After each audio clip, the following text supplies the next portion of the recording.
Welcome to the final leg of Morning Express, and it's time for Your Money, where we talk about money issues. And of course, we citizens of Kenya have been feeling the pinch of the high cost of living. Just to name a few, we have the doubling of the unga prices. We have, fuel prices going up. So how exactly can we deal with this? And, joining me in studio to just dissect those issues, to my immediate left is Samuel Chalo, who is a businessman. Next to him is Monica Onyancha, who is a teacher and a parent. And finally, last but not least, is Waithaka Gatumia, who is the general manager of Centonomy. He's here to give us solutions, yeah? That's the plan. All right.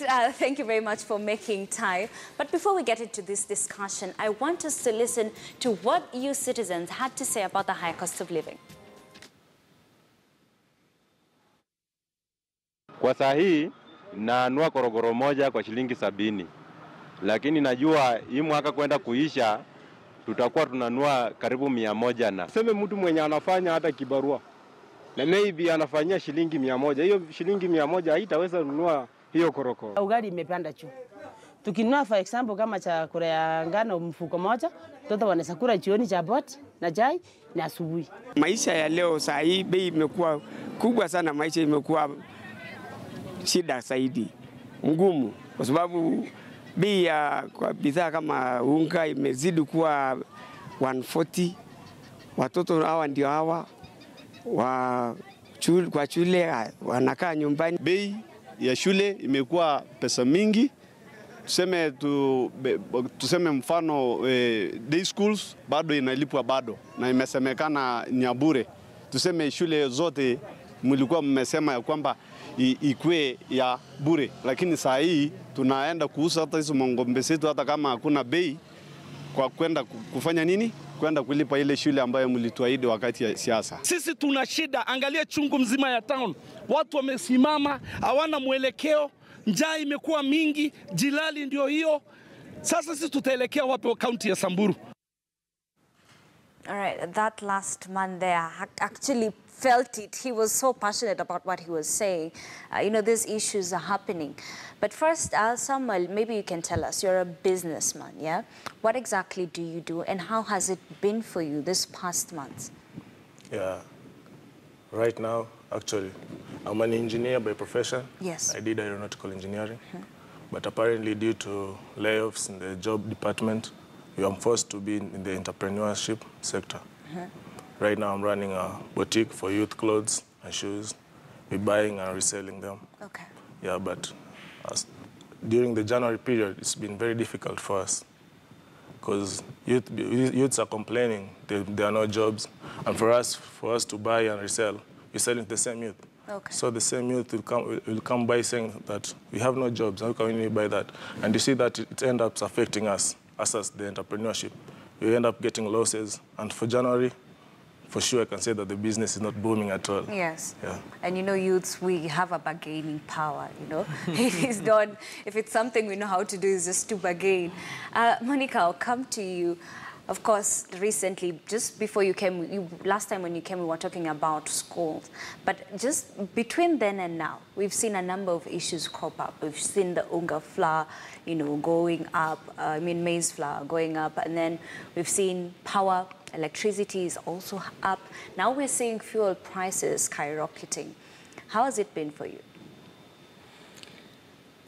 Ashley, I did breathe in, so I've already preempted what I'm going to say. It's not been easy.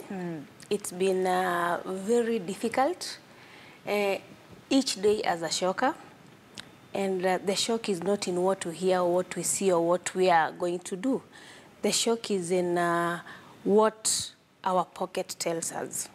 So you try to calculate for the next day and it doesn't really happen. It's very difficult. Okay.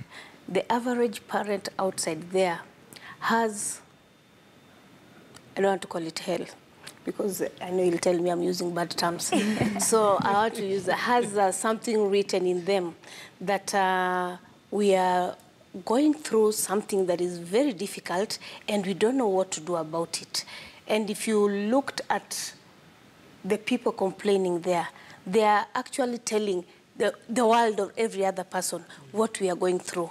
we are not really able to calculate what we have does not cover for what we are supposed to cover. Yeah. So every other day you wake up, you really wonder, how do I start the day? How do I end the day? So we try to set priorities, and we are not finding how to set them. There is a school fee. We are supposed to pay for the school fee. There is food. Getting food to the table is very difficult. Yeah. And we must get food to the table. And there is health. We have to look at health. Actually, we should tell you that health is now, it's not topping the priority. Yes. If you have some headache, you treat it, take water, and you're done. And sleep is not even, it's a luxury. Yes. It's a luxury because you can't sleep and you don't know how you're having the next day. You can't sleep and you don't know actually what is in store in future for you. So in short, as parents, we are not having smooth time. Okay. It's very difficult. Boydaka, you always give us the solutions. But today, earlier on, you were saying, you know, the going is even going to get tougher. Maybe you could just tell us about that. Wow, you want me to be a prophet of doom? I don't want to be a prophet of doom. I want to come and give hope. First of all, I want to applaud my fellow panelists here. Samuel and Monica are doing an excellent job. Why? Because they are still moving. Yes. The idea is this. Inflation is here with us. It will always be here with us. And in fact, if you talk to any economist, they'll tell you manageable, reasonable inflation is good for an economy. The issue that we're having right now is work. And that's why I'm applauding Samuel, because he is, I doubt you're working by yourself. Are you by yourself? Alone? No. You have other people that you're dealing with. And because he took the leap, well, he says he was forced into the entrepreneurship world. Yes. Because he went and actually took that leap, there is somebody else who is now eating because of his guts, because of what he actually put into this world. The fact of the matter is this: inflation will be with us. But can we do something about it? Yes. Two things that you must do. Number one, take control of your finances. Begin to save as much as you can and begin to invest. And don't wait for good times. You know, good times, everyone is waiting for those good times. Have they ever come, really? Have they really ever come? No. So start now when it's difficult. Push yourself the way Samuel was saying he was pushed out. Instead of waiting to be pushed out, why don't you start now? I know, Monica, you're not sitting on your hands and saying, I'm a teacher, I shall wait for my paycheck. No.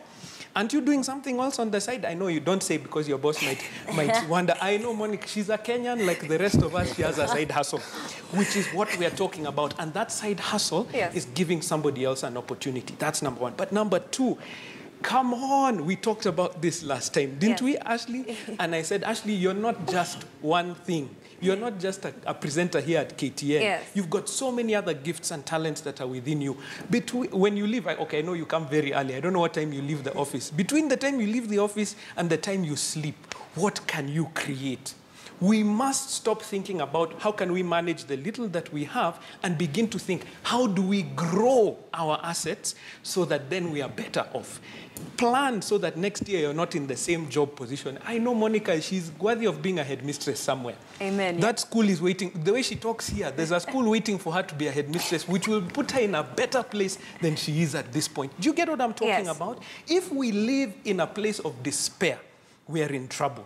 And that's why at Centonomy this year, we started off the year by saying, take a challenge for yourself, and then we're going to be discussing money rules, because there are rules that will help you begin to grow. Once you accept inflation is with us, then you stop worrying about it, and you start planning with inflation in mind. All right. I can go on forever. You know, I just want to come back to you, Samuel. Are you a bachelor, first of all? Yeah, I'm a bachelor. Okay, you know, bachelors have this issue, you know, you don't cook. You know, chapo dondo hapo tu.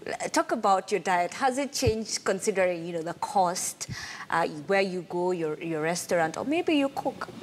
Tell us more about that. Yeah, for sure. Right now, I can't say that I'm living the same as I did in December. Yes. That's a fact. Because actually January is known to be a hard month. And right now, I think it's 3 times harder. Okay. Yeah. So according to diets and all that, be sure that it has reduced by a very high percentage. Because actually I'm trying to save, I'm trying to keep the business alive and all that. So it will be hard for me to live in luxury right now. Yes. It's all about sacrifices. But again, there's a lot of youth right now going through the same thing, and they don't have the capital and all that entrepreneurship. So you can try and imagine how they're trying to find their daily needs. So it's so hard right now. Okay. For sure. Monica, I think you've lived in the times when bread used to be 15 bob, you know. Then it went to 25. And now we're seeing 50, 55, you know, milk is also going up. I mean, is it okay right now for a Kenyan to sacrifice and just say, you know what, I can stay without milk? Let me buy wheat flour instead and make mandazis that will last me an entire week instead of buying bread every single day. And let's not forget, if you have a family, you cannot just buy one loaf of bread. It's not just enough. Did you talk of sacrifice? That we are supposed to sacrifice? Yes. And save. Now, there's one thing Waithaka said the other time, that we are supposed to save before we start spending. I actually went and tried it. It never worked. You tell me how the miracle happens.